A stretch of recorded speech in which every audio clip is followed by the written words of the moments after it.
കുറെ വർഷങ്ങളായിട്ട് വായുടെ ഉള്ളിൽ എപ്പോഴും പുകച്ചിലും നീറ്റലുമാണ് ഡോക്ടറെ. ഈ ഒരു പ്രശ്നവുമായിട്ട് ഞാൻ ഒരുപാട് പേരെ കണ്ടിട്ടുണ്ട്. വായ പരിശോധിച്ചു കഴിയുമ്പോഴും ടെസ്റ്റുകളൊക്കെ നടത്തി നോക്കി കഴിയുമ്പോഴും ഒരു കുഴപ്പവുമില്ല എന്നാണ് ഡോക്ടർമാർ പറഞ്ഞു വിടാറ്. എന്നാലും എനിക്ക് അസഹനീയമായിട്ടുള്ള വേദന അനുഭവപ്പെടുന്നുണ്ട്. എന്താണ് ഈ പ്രശ്നത്തിൻ്റെ കാരണം? ഈ ഒരു അസുഖത്തിൻ്റെ പേര് ബേണിംഗ് മൗത്ത് സിൻഡ്രോം എന്നാണ്. ഒരുപാട് പേർ ഇതിനെക്കുറിച്ച് കമൻറ്റ് സെക്ഷനിൽ സംശയങ്ങൾ ചോദിച്ചതുകൊണ്ടാണ് ഈ ഒരു വീഡിയോ ചെയ്യാമെന്ന് വിചാരിച്ചത്. ഞാൻ doctor Pebitha, Kozhikode district cooperative ഹോസ്പിറ്റലിലെ ENT സർജനാണ്.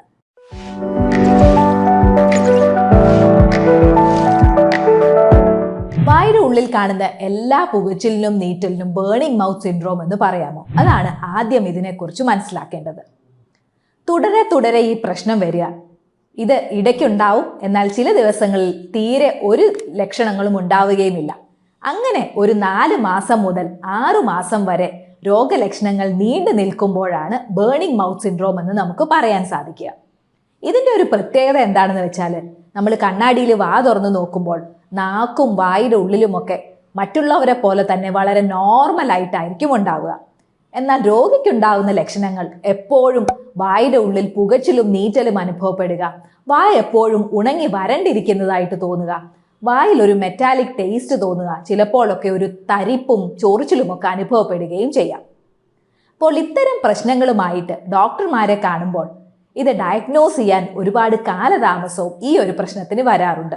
മിക്കവാറും രോഗികൾ ഒരു വർഷം മുതൽ 3 വർഷം വരെ മാറി പല ഡോക്ടർമാരെയും കാണിച്ച ശേഷമാണ് ബേണിംഗ് മൗത്ത് സിൻഡ്രോം എന്ന ഡയഗ്നോസിസിലോട്ട് എത്തുന്നത്. എങ്ങനെ നമുക്ക് ഈ ഒരു ഡയഗ്നോസിസിൽ എത്താം? ഈ ബേണിംഗ് മൗത്ത് സിൻഡ്രോം ഉണ്ടാക്കുന്ന കാരണങ്ങൾ പലതാണ്. എന്നാൽ കൃത്യമായിട്ടുള്ള ഒരു കാരണം നമുക്ക് തിരഞ്ഞെടുത്ത് കണ്ടുപിടിക്കാനും പറ്റില്ല. അപ്പോൾ കാരണങ്ങൾ ഇവാലുവേറ്റ് ചെയ്ത് കാരണങ്ങൾ കണ്ടുപിടിക്കാനായാൽ ഇതിന് സെക്കൻഡറി ബേണിംഗ് മൗത്ത് സിൻഡ്രോം എന്ന് പറയും. നമ്മൾ ഒരുപാട് ടെസ്റ്റുകളൊക്കെ നടത്തി മറ്റ് കാരണങ്ങളൊന്നും കണ്ടുപിടിക്കാൻ സാധിച്ചില്ലെങ്കിൽ ഇതിനെ പ്രൈമറി BMS എന്ന് പറയുന്നു. അപ്പോൾ സെക്കൻഡറി BMSന്റെ കാരണങ്ങൾ എന്തൊക്കെയാണ്? പ്രമേഹ രോഗമുള്ളവരിൽ കൂടുതലായിട്ട് കാണാറുണ്ട്. അതുപോലെ തന്നെ തൈറോയിഡ് സംബന്ധമായിട്ടുള്ള രോഗങ്ങൾ. പിന്നെയുള്ളത് വൈറ്റമിൻ ഡെഫിഷ്യൻസീസ്, പ്രധാനമായും വൈറ്റമിൻ B12, വൈറ്റമിൻ B6. പിന്നെയുള്ളത് ചില മിനറൽ ഡെഫിഷ്യൻസീസ്. ഇതിൽ എടുത്തു പറയേണ്ടവ മഗ്നീഷ്യവും സിങ്കുമാണ്. പിന്നെയുള്ളത് അയൺ. രക്തക്കുറവുള്ളവർക്ക് ബേണിംഗ് മൗത്ത് സിൻഡ്രോം അനുഭവപ്പെടാറുണ്ട്.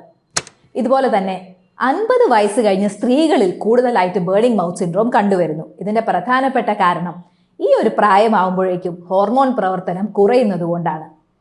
ക്യാൻസർ കീമോതെറാപ്പി മറ്റും എടുക്കുന്നവരിൽ വായുണങ്ങി വരണ്ട് ബേണിംഗ് മൗത്ത് സിൻഡ്രോം കാണാറുണ്ട്. അതുപോലെ BP കൂടുന്ന അവസരങ്ങളിൽ കൊടുക്കുന്ന AC ഇൻഹിബിറ്റേഴ്സ് എന്ന മരുന്ന് സ്ഥിരമായി കഴിക്കുന്ന രോഗികളിലും ബേണിംഗ് മൗത്ത് സിൻഡ്രോം കാണാം. പിന്നെ വായുടെ ഉള്ളിൽ കാണുന്ന എന്തൊക്കെ പ്രശ്നങ്ങൾ ഈ ബേണിംഗ് മൗത്ത് സിൻഡ്രോം ഉണ്ടാക്കാം? പ്രത്യേകിച്ചും ചില അവസരങ്ങളിൽ ജോഗ്രാഫിക് ടങ്, നാവിൻ്റെ മുകളിൽ ഭൂപടം വരച്ച പോലെയുള്ള ജോഗ്രാഫിക് ടങ് അവസ്ഥ വായുടെ ഉള്ളിൽ നീറ്റലും പുകച്ചിലും ഉണ്ടാക്കാം. അതുപോലെ തന്നെ ലൈക്കൻ പ്ലാനസ്. പിന്നെ കൃത്യമായിട്ടുള്ള അളവിലല്ലാത്ത വെപ്പ് പല്ലുകൾ ചില ആൾക്കാർക്ക് ഈ പ്രശ്നം ഉണ്ടാക്കാം. കുറേ അധികം നേരം പല്ലിലെ പ്രൊസീജിയേഴ്സ് ചെയ്യാൻ വേണ്ടി വായ തുറന്ന് ഇരിക്കുന്ന ആളുകളിൽ ബേണിംഗ് മൗത്ത് സിൻഡ്രോമിൻ്റെ വേദന കൂടാറുള്ളതായി കാണാറുണ്ട്.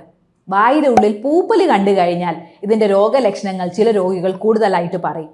വളരെ എരിവുള്ള ഭക്ഷണം, പ്രത്യേകിച്ചും ചൂട് കൂടിയവ കഴിക്കുമ്പോഴും ഈ ഒരു വേദന കൂടാറുമുണ്ട്. ഏതൊക്കെ ഭാഗത്താണ് ഈ പുകച്ചിലും നീറ്റലും കൂടുതലായിട്ട് അനുഭവപ്പെടുക? നാവിൻ്റെ ഇരുവശങ്ങളിലും തോന്നാം. അതുപോലെ തന്നെ അണ്ണാക്കിൻ്റെ മുകൾ ഭാഗത്തും പിന്നെ ചുണ്ടിൻ്റെ ഉൾവശത്തും. നാവിൻ്റെ അടിയിലൊക്കെ ഈ ബേണിംഗ് മൗത്ത് സിൻഡ്രോമിൻ്റെ പുകച്ചിൽ കാണുന്നത് വളരെ കുറവാണ്. അപ്പോൾ ഈ ബേണിംഗ് മൗത്ത് സിൻഡ്രോമിന് മറ്റൊരു കാരണം എന്ന് പറയുന്നത് വയറിലെ അസിഡിറ്റി കാരണം ഈ ആസിഡ് റിഫ്ലക്സ് തൊണ്ടയിലേക്ക് തികട്ടി വരുന്ന ലെറിങ്കോഫെറിഞ്ചൽ റിഫ്ലക്സ്. ഇതിനെപ്പറ്റി വളരെ വിശദമായിട്ടുള്ള വീഡിയോ മുമ്പ് അപ്ലോഡ് ചെയ്തിട്ടുമുണ്ട്. അപ്പോൾ ഒരുപാട് കാരണങ്ങൾ കൊണ്ട് ഈ ബേണിംഗ് മൗത്ത് സിൻഡ്രോം ഉണ്ടാവാം. ഇത് മാത്രമല്ല, വിഷാദ രോഗമുള്ളവർ, അതുപോലെ തന്നെ അമിതമായിട്ടുള്ള ഉത്കണ്ഠയുള്ള രോഗികളിലൊക്കെ ഈ ബേണിംഗ് മൗത്ത് സിൻഡ്രോം കൂടുതലായിട്ട് കണ്ടുവരുന്നു. അസഹനീയമായ വേദന തോന്നുന്ന സമയത്ത് നമുക്ക് ചെയ്യാവുന്ന ഒരു കാര്യമുണ്ട്. നാവിൻ്റെ ഉള്ളിൽ ഒരു ഐസ് ക്യൂബ് എടുത്തു വെച്ച് വളരെ സോഫ്റ്റ് ആയിട്ടൊന്ന് സക്ക് ചെയ്ത് കൊടുക്കാം. ഈ സമയത്ത് നിങ്ങൾ ശ്രദ്ധിക്കേണ്ടത്, ഈ ഐസ് ഒരിക്കലും കടിച്ച് തിന്നാൻ ശ്രമിക്കരുത്. വളരെ സോഫ്റ്റ് ആയിട്ട് വായുടെ ഉള്ളിലിട്ട് സക്ക് ചെയ്യുക മാത്രമേ ചെയ്യാവുള്ളൂ. അതുപോലെ തന്നെ വളരെ സ്പൈസി ആയിട്ടുള്ള ചൂടുള്ള സാധനങ്ങൾ ഭക്ഷണത്തിൽ നിന്നും ഒഴിവാക്കാനും ശ്രദ്ധിക്കണേ. അപ്പോൾ നമ്മൾ കാരണങ്ങളൊക്കെ കണ്ടുപിടിക്കാൻ ശ്രമിക്കാനായിട്ട് ഈ ടെസ്റ്റുകളൊക്കെ ചെയ്തു നോക്കാം. തൈറോയിഡ് ഫംഗ്ഷൻ ടെസ്റ്റ്, അതുപോലെ തന്നെ മഗ്നീഷ്യത്തിൻ്റെ ലെവൽ ടെസ്റ്റ് ചെയ്യാം, സിങ്കിൻ്റെ level, vitamin B12, vitamin B6 ഇവയൊക്കെ ടെസ്റ്റ് ചെയ്ത് കഴിയുമ്പോൾ ഇത് കുറവാണെന്ന് കണ്ടാൽ ഇതിന് സപ്ലിമെൻറ്റ്സ് എടുക്കാം. അതുപോലെ തന്നെ രക്തക്കുറവുണ്ടോ എന്ന് നോക്കാനുള്ള ടെസ്റ്റുകൾ ചെയ്യാം. ലെരിങ്കോഫെരിഞ്ചൽ റിഫ്ലക്സ് ഉണ്ടെങ്കിൽ അതിനുള്ള ചികിത്സകൾ തേടാം. അപ്പോൾ കാരണം കണ്ടെത്തി കഴിഞ്ഞാൽ ഇതിൻ്റെ ചികിത്സയും എളുപ്പമാണ്. ഇനി നമ്മൾ ഒരുപാട് ഇവാലുവേറ്റ് ചെയ്തു, വായ പരിശോധിക്കുമ്പോൾ എല്ലാം നോർമലാണ്, ലാബ് ടെസ്റ്റുകൾക്കും പ്രശ്നമൊന്നുമില്ല, അപ്പോൾ നമ്മൾ പ്രൈമറി BMS എന്ന ഡയഗ്നോസിസിലെത്തി. ഇനി ഇതിന് നമ്മൾ എന്താണ് ചെയ്യേണ്ടത്? ധാരാളം വെള്ളം കുടിക്കുക, ഒരിക്കലും വായ ഉണങ്ങാൻ സമ്മതിക്കരുത്. പിന്നെയുള്ളത് മദ്യപാനശീലവും പുകവലിയും ഒക്കെ ഉള്ളവർ അത് നിർത്താൻ തയ്യാറാവുക. മൗത്ത് വാഷുകൾ ഉപയോഗിക്കുമ്പോൾ അത് ആൽക്കഹോൾ ഫ്രീ ആണെന്ന് ഉറപ്പുവരുത്തുക. പല്ല് തേക്കാൻ ഉപയോഗിക്കുന്ന ടൂത്ത് പേസ്റ്റ് പ്രത്യേകം ശ്രദ്ധിക്കുക. സോഡിയം ലോറൈൽ സൾഫൈറ്റ് അഥവാ SLS, അതുപോലെ തന്നെ ഫ്ലൂറൈഡ് ഇല്ലാത്ത ടൂത്ത് പേസ്റ്റുകൾ തിരഞ്ഞെടുക്കുക. പിന്നെയുള്ളത് സ്ട്രെസ്സ് കുറയ്ക്കാനായിട്ട് വേണ്ട കാര്യങ്ങൾ ചെയ്യുക. അമിതമായിട്ടുള്ള ഉത്കണ്ഠയുള്ളവർക്ക് ക്ലോണാസിപ്പാം തുടങ്ങിയ മരുന്നുകൾ ഡോക്ടർമാർ കൊടുക്കാറുണ്ട്. അതുപോലെ തന്നെ ഗാബാപെൻറ്റിൻ ചില രോഗികൾക്ക് ഫലപ്രദമായിട്ട് കാണാറുണ്ട്. അപ്പോൾ ഇത്തരം പ്രശ്നങ്ങൾ കണ്ടു കഴിഞ്ഞാൽ ഡോക്ടറുടെ നിർദ്ദേശപ്രകാരം അല്ലാതെ മരുന്നുകൾ കഴിക്കരുത്. ഇവാലുവേറ്റ് ചെയ്ത ശേഷം എന്ത് രോഗത്തിനൊരു പ്രതിവിധി നമുക്ക് കൊടുക്കാൻ സാധിക്കുമെങ്കിൽ മാത്രം മരുന്നുകൾ എടുക്കാം. അതുപോലെ തന്നെ നാവിൻ്റെ മുകൾ ഭാഗത്തായിട്ടും സൈഡിലൊക്കെ തേക്കാനായിട്ടുള്ള മരുന്നുകളും ഇതിനായിട്ട് ലഭ്യമാണ്. അപ്പോൾ ഈ BMS എന്ന പ്രശ്നം ഒരുപാട് രോഗികളെ വലയ്ക്കുന്ന ഒന്നാണ്. ഒരാഴ്ചയിലോ അല്ലെങ്കിൽ 10-12 ദിവസം മാത്രം തോന്നുന്ന പുകച്ചിലും നീറ്റലൊന്നും BMS അല്ല. 4 മാസം മുതൽ 6 മാസം വരെ നീണ്ടു നിൽക്കുന്ന, എന്നാൽ കൃത്യമായിട്ടുള്ള ഡയഗ്നോസിസ് എത്താൻ സാധിക്കാത്ത, വായുടെ ഉള്ളിൽ നോക്കുമ്പോൾ വളരെ നോർമലായിട്ട് കാണുന്നതാണ് BMS എന്ന ഡയഗ്നോസിസിലേക്ക് എത്തുന്നത്. അപ്പോൾ ഇത്തരം പ്രശ്നങ്ങളുമായി ബുദ്ധിമുട്ടുന്നവരുടെ അറിവിലേക്കായി വീഡിയോ ഒന്ന് ഷെയർ ചെയ്യുക.